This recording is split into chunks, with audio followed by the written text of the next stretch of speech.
कौन से फैक्टर्स इसको प्रीडिस्पोज करते हैं कि मिसकैरेज हो, तो उसका बाद चांसेस होता है सेंसिटाइजेशन या टर्मिनेशन ऑफ प्रेगनेंसी क्या, ectopic pregnancy, molar pregnancy, amniocentesis, chorionic villi sampling, cordocentesis, external cephalic version, कोई मैटरनल एब्डोमिनल ट्रॉमा हुआ है, एंटीपार्टम हेमरेज हुआ है, manual removal of placenta, caesarean delivery, threaten preterm labour, ये सब। ठीक है, अब आते हैं इम्यून हाइड्रॉप्स। इम्यून हाइड्रॉप्स क्या होता है? इम्यून हाइड्रॉप्स ये मतलब यह कि बहुत ज़्यादा सीवियरिटी ऑफ आरएचआईजो इम्यूनाइजेशन हो गया है। ठीक है, तो उसमें क्या है कि पूरा हीमोलाइसिस हो गया है फीटल आरबीसीज का एनीमिया का, है ना, इराइथ्रॉइड हाइपरप्लेजिया। तो अब जब फीटल आरबीसी एनीमिया हो जाएगा तो हिपेटोस्प्लीनोमेगाली होगा, एक्स्ट्रामेडुलरी हिपेटोपोएसिस बढ़ेगा।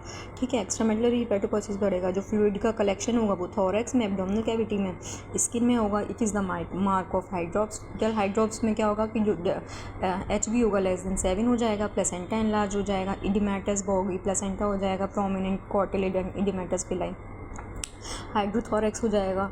ठीक है, मीरेस्ट्रिक लव development causing the pulmonary compromise, ascites, hepatomegaly, splenomegaly. ठीक है, हाइड्रोपिक चेंजेस हमें बहुत इजीली दिखने लग जाएंगे अल्ट्रासोनोग्राफी पे। बेबी में भी हाइड्रोपिक और स्टिल बॉर्न हो सकता है इसकी वजह से। अब पैथोफिजियोलॉजी में तो वही है, हमें दिख रहा है कि हार्ट फेलियर हो जाएगा सीवियर अनीमिया की वजह से, कैपिलरी लीकेज हो जाएगा हाइपोक्सिया की वजह से और सीवियर अनीमिया की वजह से। ठीक है, पूरा एक्स्ट्रामेडुलरी हिपेटोपोएसिस हो जाएगा, लिवर डिसफंक्शन, हाइपोप्रोटीनीमिया आएगा। अब डायग्नोसिस कैसे करेंगे? सबसे पहले हम ब्लड ग्रुपिंग कराएंगे, RH नेगेटिव आएगा, ICT कराएंगे मदर का तो वो ICT पॉजिटिव आएगा। फिर USG पे तो हमें सारी फाइंडिंग्स दिखेंगी, फीटल हाइड्रॉप्स की, एसाइटिस की, स्काल्प की, स्किन एडिमा की, पेरिकार्डियल और पिट्यूरल फ्यूजन की, हिपेटोस्प्लीनोमेगाली की। CTG पे फीटल अनीमिया की वजह से साइडल पैटर्न आएगा। मैटरनल एक्सरे में अगर वैसे तो मॉडर्न ऑब्स्टेट्रिक्स में कराएंगे नहीं, तो पर फिर भी इसमें बुद्धा पोजीशन आती है। बर्थ पे भी हम देखेंगे पूरा हाइड्रोपिक हो सकता है, बेबी स्टिल बॉर्न हो सकता है, और अगर जिंदा भी आ गया तो पूरा ग्रॉसली स्वेलन बेबी आएगा, swollen enlarged due to ascites, hepatosplenomegaly. ठीक है, फिर वही है कि प्लेसेंटोमेगाली में हमें हाइड्रोपिक चेंजेस दिखेंगे। ठीक है, persistence of cytotrophoblastic layer with mark thickening of chorionic villi.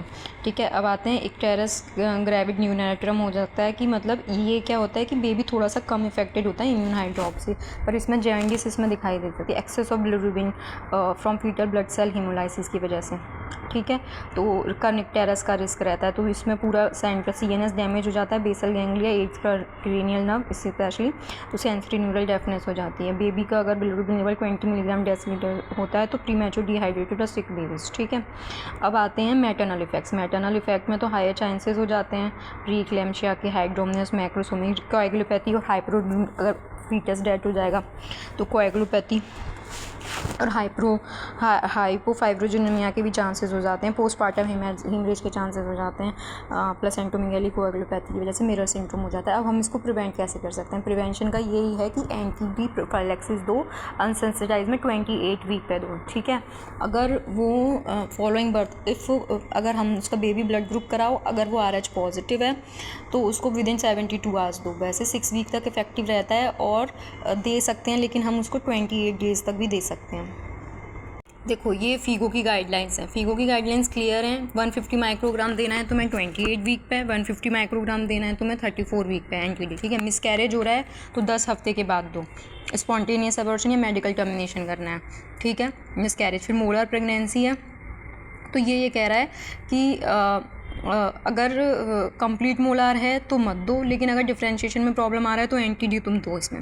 CVS chorionic villi sampling, amniocentesis हुई है 100 माइक्रोग्राम, कोई ट्रॉमा हुआ है, IUD हुआ है तो अर्जेंट KB टेस्टिंग कराओ, फीटल मैटरनल हेमरेज दो और फीटल मैटरनल हेमरेज के अकॉर्डिंग उसको NTD दो। सिफेलिक वर्जन कराए 100 माइक्रोग्राम दो। अगर 36 वीक पे कराए, 32 वीक पे कराए तो अगर दे रखा है अगर उसको पहले ही 32 वीक पे तो कोई वो नहीं है। एक्टॉपिक प्रेगनेंसी के बाद जो सर्जिकल अबॉर्शन के बाद 500 माइक्रोग्राम देंगे। ठीक है, और अगर कोई नॉन इन्वेसिव टेस्टिंग है तो सेल्फ फ्री DNA कराओ, जो हमारे में होता नहीं है। मतलब सब में वही है कि 150 और CVS में 100, सर्जिकल अबॉर्शन के बाद 500। ये कह रहा है ट्यूबल रिकैनलाइजेशन के बाद दो, ट्यूबल लाइगेशन के बाद दो, क्योंकि वो रिकैनलाइजेशन के लिए आ सकती है। ठीक है, और अगर कोई RH नेगेटिव वुमेन है उसको कंटिन्यूसली यूट्राइन ब्लीडिंग हो रही है, प्लेसेंटा का वो हो रहा है, तो अगर लेस देन 20 वीक है तो 250 इंटरनेशनल यूनिट दो, मोर देन 20 वीक है तो 500 इंटरनेशनल यूनिट दो। ठीक है।